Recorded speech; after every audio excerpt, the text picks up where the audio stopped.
안녕하세요. 지금 여러분께서 보시고 계시는 거는 부동산 물건입니다. 그 부동산 물건은 아시다시피 두 가지로 나눠지죠. 그 시세 차익을 누려갖고 우리가 단기적으로 이윤을 취할 거냐, 아니면은 계속 갖고 있다가 우리가 투자한 돈 대비 월세를 받는 거죠. 우리가 이제 이자를 내고 받은 월세로 이자를 내고 나머지 부분이 수익성이 되는 건데, 보통 이제 우리가 보고 있는 상품은요, 그 시세 차익에 대해서 접근하는 상품은 아니고요. 일반적으로는 다 수익성 상품으로 가는 겁니다. 말하자면은 뭐 상가라든지 일반적으로 많이 사람들이 투자하는 그 오피스텔 상품인데, 일단은 지금 보시면 저희 거 투자하시는 분들이 대부분의 어떤 성향 갖고 있는 분들이 뭐 상가를 하신다거나 땅을 하시는 분들은 많지는 않으세요. 왜냐면 금액이 지금 소액적으로 들어오는 부분이 있기 때문에. 근데 이제 그 부동산 투자를 많이 안 해보셨거나 자금적인 여유가 많이 없는 분들에 한해서는 굉장히 좋은 그런 상품입니다. 그 저희 이제 투시도를 딱 보시면은 뭐 이렇게 생겼어요. 이게 이제 딱 보시면 그 바닥 면적이 한 3,000평 정도가 되고요. 그 다음에 1층부터 지하부터 해갖고 9층까지 면적이 한 2만 평 정도 부지가 되는데, 바깥에서 봤을 때는 굉장히 큰 빌딩이라고 보시면 되고, 크기로 가늠할 수는 없는데 보통 뭐 이마트 정도 크기 딱 봤을 때 그 정도 사이즈의 크기가 나오기 때문에 굉장히 큰 건물이라고 보시면 되고, 아마 저희 건물이 지어지고 나서 저희 거 말고도 5개, 저희 거 포함해서 5개 들어오고 옆에 이제 CJ가 들어오는데, 지나가는 사람들이 저희 물건을 뭐 이게 지식산업센터라고 알 수가 없을 거예요. 그냥. 그리고 또 우리 거 이제 1층에 뭐 상가도 들어와서 밥을 먹는다든지 커피를 마실 때 이게 아파트형 공장이라고 느끼는 사람은 전혀 없을 겁니다. 그냥 세련되게 굉장히 깔끔하게 지어진 어떤 그런 건물로 이제 보이실 거고, 예를 들어 고객님들이 이제 뭐 그게 가산동에 가서 아무 건물이나 들어가 보시면 굉장히 잘 자랐거든요. 그리고 뭐 시간 여유가 되셔서 뭐 7, 8층 가다 보면 로비에 보면은 뭐 회의실도 있고 휴게실도 있고, 딱 보면 이게 아파트형 공장이라고 느낄 수 없을 정도로 그냥 굉장히 멋지게 저는 어떤 그 회사, 그렇게 이제 생각을 하시면 되고요. 근데 이제 이게 이제 법령상 보면은 지식산업센터죠. 그 옛날로 말하면 아파트용 공장이고요. 그냥 편하게 말하면은요, 그냥 공장입니다, 공장.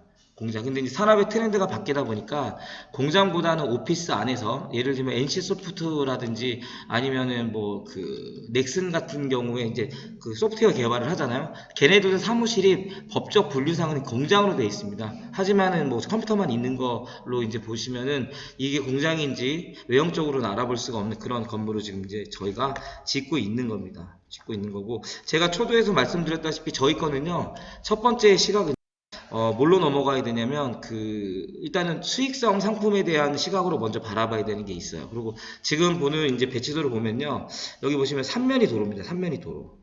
그 3면이 도로인데, 물론 이거는 지산에 있어서는 얼마나 중요하냐, 이거 뭐 그렇게 얘기할 수 있지만, 어쨌든 1층에 보면 상가가 있기 때문에 상가적인 측면에 봤을 때는 3면이 굉장히 중요합니다. 왜냐면 요쪽 보는 면이 이제는, 여기는 도로니까 일단은 저희 3할이 넘어간 도로고요. 지금 오른쪽을 보면은요, 서쪽이거든요. 원래는 서쪽에 도로가 없다라고 하면은요, CJ 물류센터랑 바로 붙을 거예요.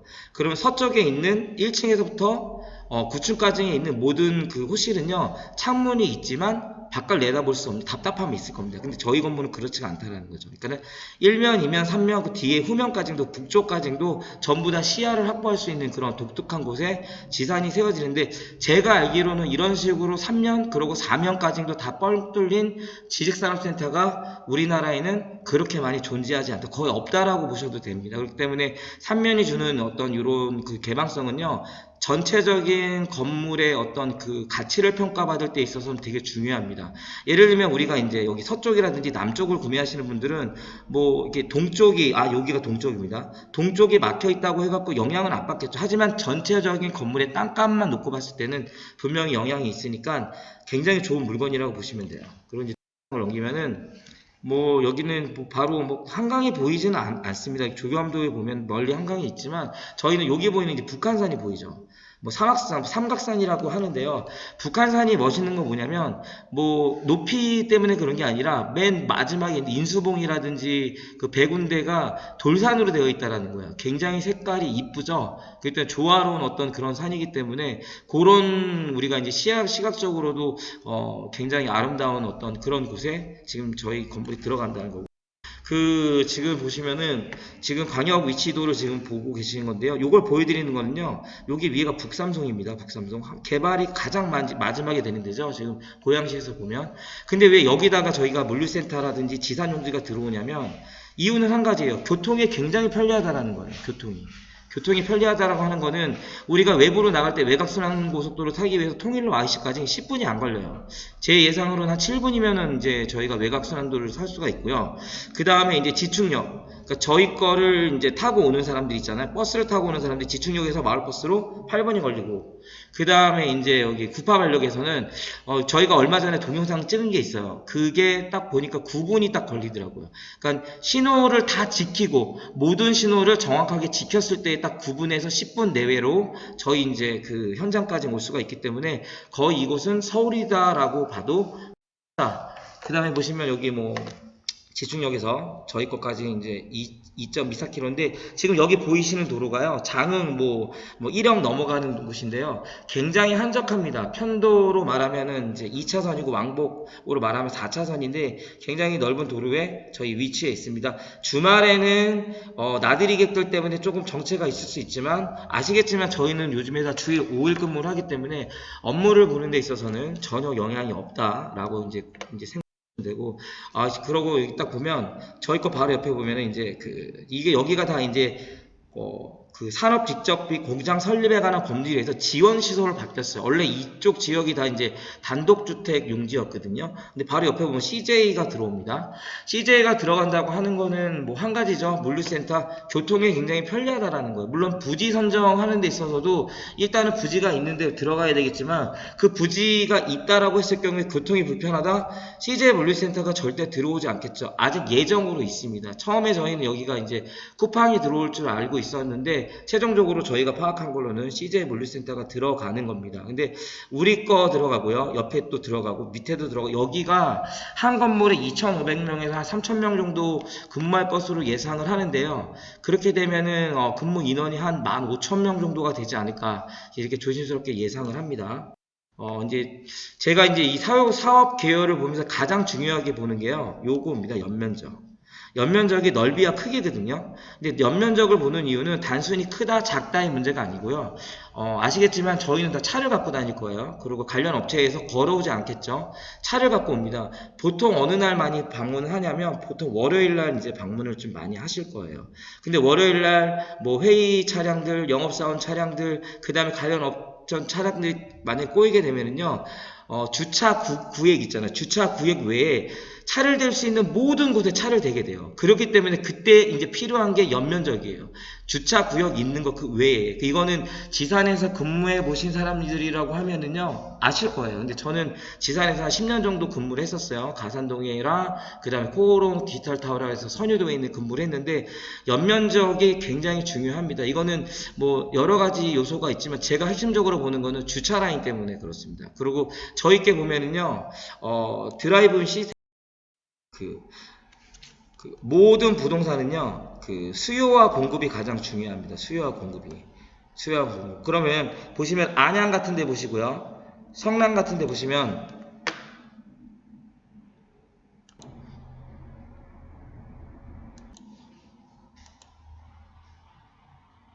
이 순서가 좀 이상하긴 한데 계속 한번 해보겠습니다. 이제 안양이나 성남들 보세요.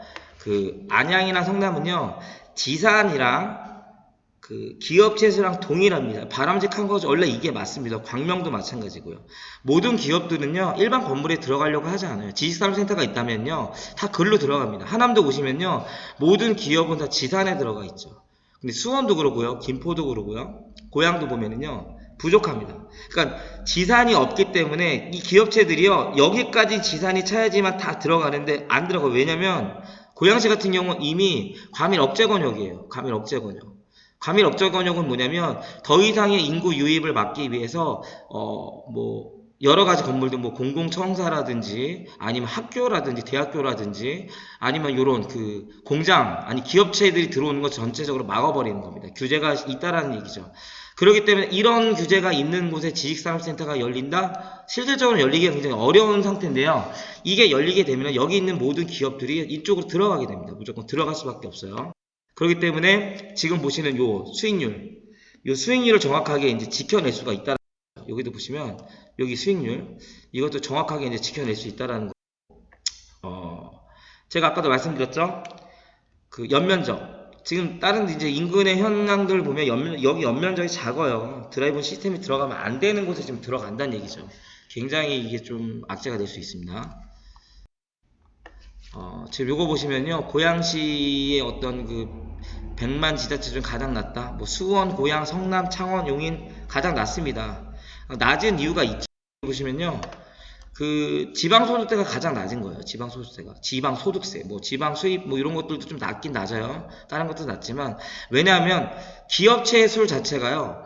50인의 영세업체들이 있어요. 그러니까 대기업 같은 게 없다는 얘기예요. 하다못해 파주에도 LG 디스플레이가 있는데요. 고양시에는 뭐가 있을까요? 뭐 없죠. 없다고 보여주죠. 없다고 보여줘요. 기업이 없어요. 그러니까는 세율이 낮기 때문에요. 고양시는 항상 그 돈이 부족한 가난한 데라고 보시면 됩니다. 그렇기 때문에 자기들이 노력을 안 했습니다. 노력을 안 했는데 요번에 창릉신도시가 딱 발표가 되죠. 창릉신도시가 딱 발표가 되면서 여기가 이제 밑에 보면 창릉신도시인데 얘네가 발표가 되면서 저희 사업지가 이제 바뀌기 시작을 하는 거예요.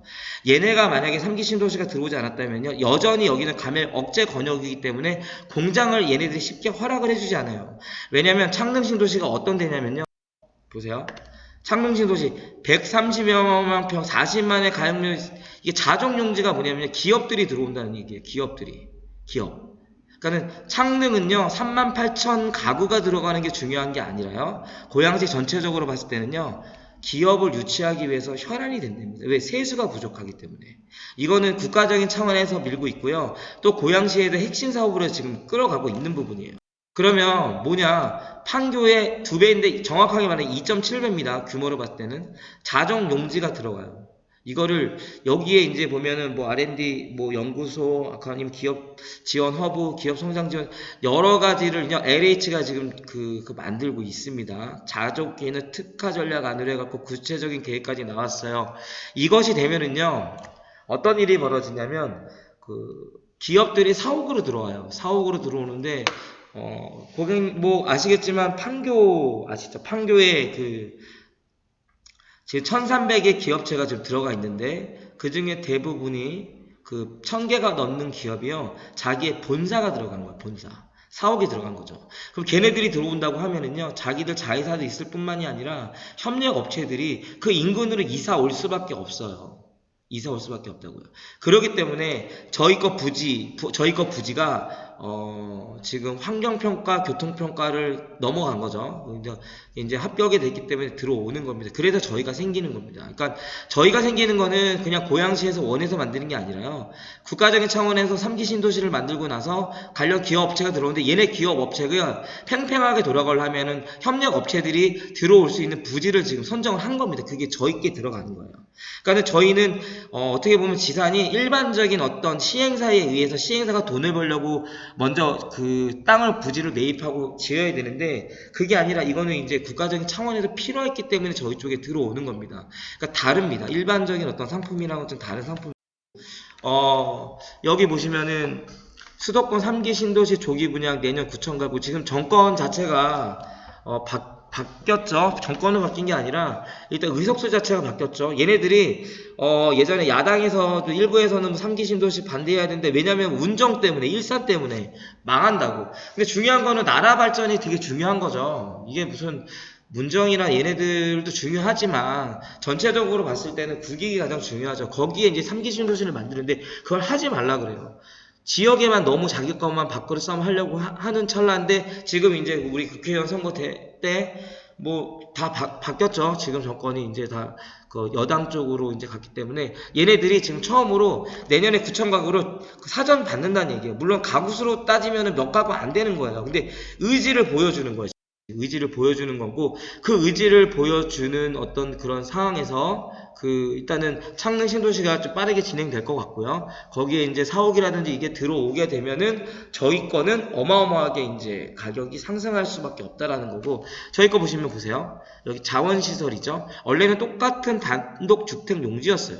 근데 이게 지원시설로 이제 바뀐 겁니다. 하나, 둘, 셋, 넷, 5개, 6개로 이제 6부지가 이제 들어가는 겁니다. 옆에는 이제 CJ가 들어가는 거고, 우리 거 저지구 두 번째 들어가는 데가 여기 이제 두 번째 패치인데, 여기도 지산이 들어가겠죠? 저희 거 지금 들어가는 게, 분양가로, 평당으로 따지면 한 670 정도 돼요. 근데 진짜 두 번째 들어가는 건 한 750 정도 넘지 않을까?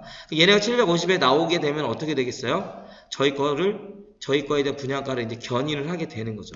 그리고 주변의 시세를 살펴봐야 되겠죠. 주변의 시세를 살펴보면 여기가 여기 위쪽에 보면은 이제 저희 사업지예요. 쭉 내려가서 여기까지 이제 직선거리로 따져 보면은 한 600m 정도 돼요. 지금 600m 되는데 거기에 가까운 데 보면 삼성 자이더 빌리지가 있어요. 작년에 이제 이거 분양을 했는데 12.7대 1 굉장했죠. 7억 5천만 원에 이제 분양가가 나왔는데 완판됐습니다. 완판이 문제가 아니라 경쟁률까지 있었어요. 12명이 신청을 13명이 신청했는데 1명밖에 못 샀다라는 거죠.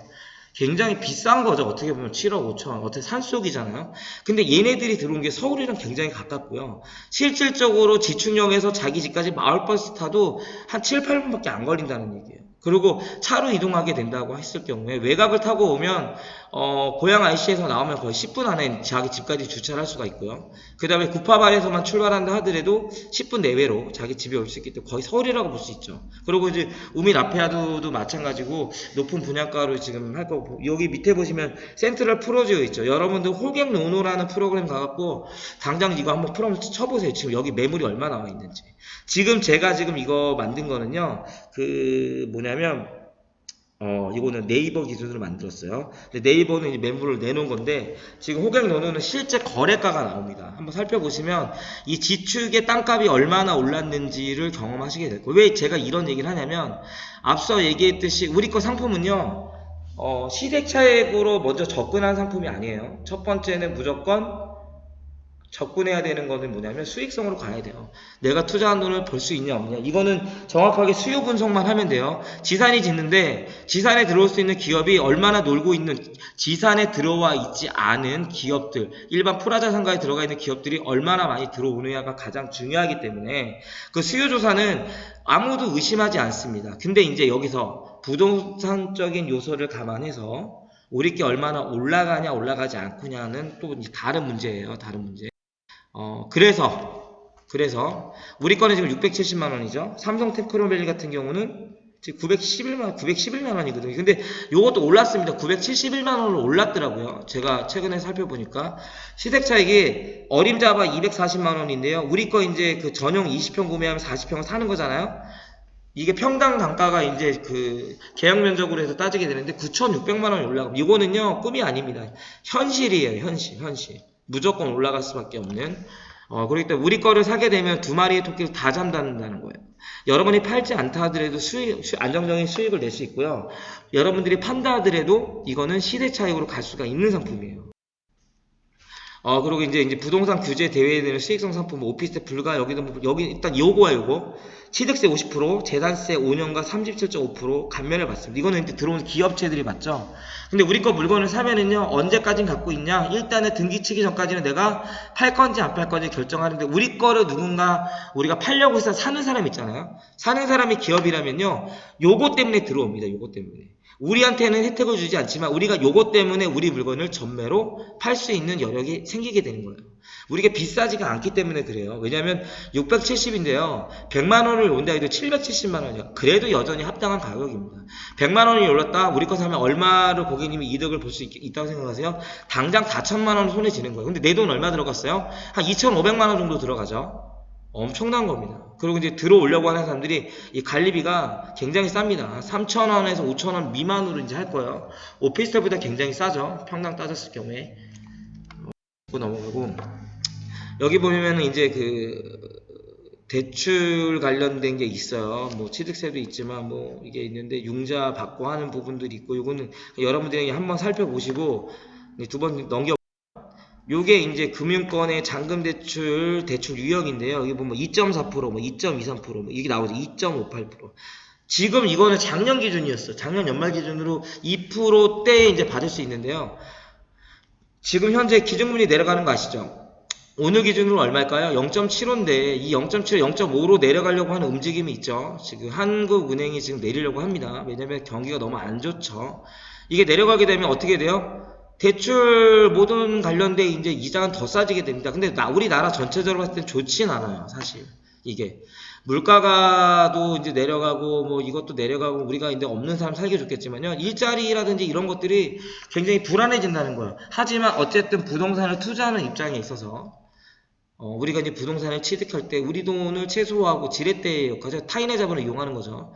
타인의 자본을 이용하는데 일단은 우리가 드는 비용이 적다라는 얘기예요. 근데 대출 관련돼서도 굉장히 중요한데 요거는 지금 앞으로 더 많이 떨어질 겁니다. 그러니까 여러분들이 이거 사셨을 때 일단은 고객님들이 이제 부담이 더 적게 되는 거죠. 우리가 수익률이 더 올라간다고 보시면 됩니다. 그리고 요거는 이제 저희가 이제 마포 있는 사람들이 원흥지구에 있는 오피스텔을 많이 했더라고요. 그래서 이제 비교해 봤어요, 그 사람들이. 근데 마포에서 동일한 걸로 우리 걸로 넘어오면 보통 이렇게 막 이렇게 세이브가 된다, 뭐 이런 얘기고요. 여기도 마찬가지 보면 이게 세이브가 된다. 1200, 굉장히 많이 세이브가 되네. 이게 팩트입니다, 이거는. 팩트고. 이제 호실을 보시면 뭐 이런 식으로 나와 있으니까 한번 이제 맨 마지막에 보면은요, 요겁니다, 요거. 입주 가능 업종만 들어올 수 있어요, 중요한 거. 근데 기사가 났죠. 5월 4일 날도 기사가 났었고, 5월 7일, 6일 날도 기사가 났는데, 산업관리공단, 1200개의 산업관리공단에 뭐가 풀립니까? 도박 외 모든 업종을 허용하려고 하는 움직임이 지금 이제 움직여요. 그러면 걔네만 움직일까요? 우리도 마찬가지겠죠? 그나마 지산이 좀 저렴하게 됐던 이유는 뭐냐면요, 지금 여기에 보이는 이 업종만 들어올 수 있기 때문에 쌌던 거예요. 근데 이게 없어진다고 생각하면 프라자 상가랑 똑같겠죠? 저희 만약에 지산이 이게 같은 위치의 지산이 아니라 일반 프라자 상가다. 근데 하중 설계가 되어 있어요. 저희는 뭐 이게 1평당 3톤까지는 버틸 수가 있어요. 일반 보이는 프라자 상가 불가능합니다. 근데 어떤 업종도 들어올 수가 있어. 근데 프라자 어떤 업종 못 들어갑니다. 뭐 인쇄소 못 들어가겠죠. 무너지겠죠. 저희는 들어옵니다. 그렇게 달라요. 하지만 이게 다 허물어지면은요, 모든 업종이 들어오게 되면 우리 거는요, 프라자 상가처럼 가격이 올라가요. 얼마까지요? 한 200~300원 무조건 오르겠죠. 규제 때문에 저희가 670만원. 그래, 그나마 지산이니까 그럴 수 있다라고 하지만 우리가 지산이 아니었어. 1000만원 정도까지는 올라간다라고 이제 보시면 되고요. 그거에 관련된 거 지금 원래 고객님들한테 이 기사도 보여주시면서 이제 해야 되는데, 고객님이 이제 나중에 요거 클릭해 보시면 위에 거 클릭을 딱 해보시면은요, 그 기사가 나옵니다. 제가 기사를 연결한 게 있는데, 뭐 결론적으로 말씀드리면은 저희 물건은요, 지산이기 때문에 일단 수익적인 수익성에 대해서 합리적으로 우리가 이 돈을 정말 받을 수 있을까? 받을 수 있습니다. 수요와 공급을 예측할 수 있기 때문에 제가 이거는 확신에 차서 말씀드릴 수가 있고요. 시세 차이, 이미 주변에 땅값들이 너무 올랐어요. 결국엔 저희도 부동산이에요. 지식산업센터지만 부동산이라고요. 그러면 부동산은요, 땅에 바닥을 끼고 있는 거면 무조건. 지금 보시는 게 지금 저희 이제 네, 이거는 지금 우리 팀장님께서 모델하우스에 있는 모형도 지금 잠깐 간단 브리핑 해드리는 겁니다. 때 보셨듯이 해드리는 겁니다. 이것도 같이 좀 볼게요. 그 다음에 지하 2층에서 지상 9층까지 있고, 총 연면적이 저희가 말씀드렸죠, 2만 평이고, 옥상에도 옥상 정원이 있어요. 그러니까 원흥동에 지어지는 거는 뭐 교통 다 떠나서요, 저희 거 크기의 절반이라고 보시면 돼요. 저희가 절반입니다. 저희가. 그러니까 직사각 텐트가 일단은 저희 거 같은 경우도 보면 뒤로 와서 보시면요, 뭐가 들어가냐면 드라이브 시스템이 들어가요. 근데 사실 연면적이 작은 거는요, 드라이브 시스템에 의미가 없습니다. 왜냐면 이 차량이 기형켜 같고요, 실질적으로 하역 작업이 굉장히 힘들어요. 저희 같은 경우는 그 드라이브 시스템에 들어가기에 또 적합한 2만 평의 연면적을 갖고 있기 때문에 주차 부지에서 하역을 작업을 하거나 주차를 해놓기가 굉장히 수월하고, 왜 어렵냐면 우리 이제 저희 이제 제조용 공장에 들어가는데 바로 앞에 저희 문 앞에, 그러니까 호실 바로 앞에 이제 주차장이 있는데 자기들이 전용으로 쓰는 게 아니에요. 선착순으로 되는 거기 때문에 이게 다 꽉 차야진다라고 하면은 실질적으로 하역 작업이 어려운데, 그렇기 때문에 연면적이 딱 넓어야 됩니다. 넓어야 되기 때문에 중요하게 좀 작용을 하고 굉장히 크죠. 그냥 웅장하셔야 됩니다. 그러니까 남들이 건물을 보면은요, 이게 무슨 공장이라고 느껴지진 않죠. 요즘에는 이런 게 지어지면 그냥 굉장히 깨끗한 어떤 그 빌딩이라고 생각을 하시면 되고요. 상상이 되시죠? 얼마나 멋진지.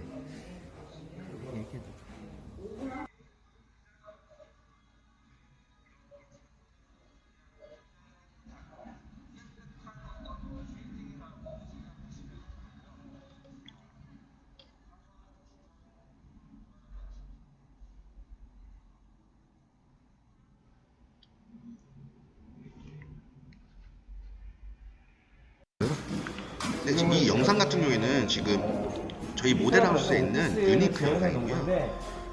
이제 고객님들이, 투자자분들이 지금 오피스는 어떻게 지금 사용이 될지, 사용이 되나 이렇게 싶은데, 이 영상을 보면 그 해답을 찾을 수 있고, 저희 오피스를 한번 재현해 놓은 지금 유니크 영상 우리 팀장님께서 제가 간단 지난주 브리핑 토요일 해드릴 날 겁니다. 계약 물건 체결하면서 그분이 물어보시더라고요.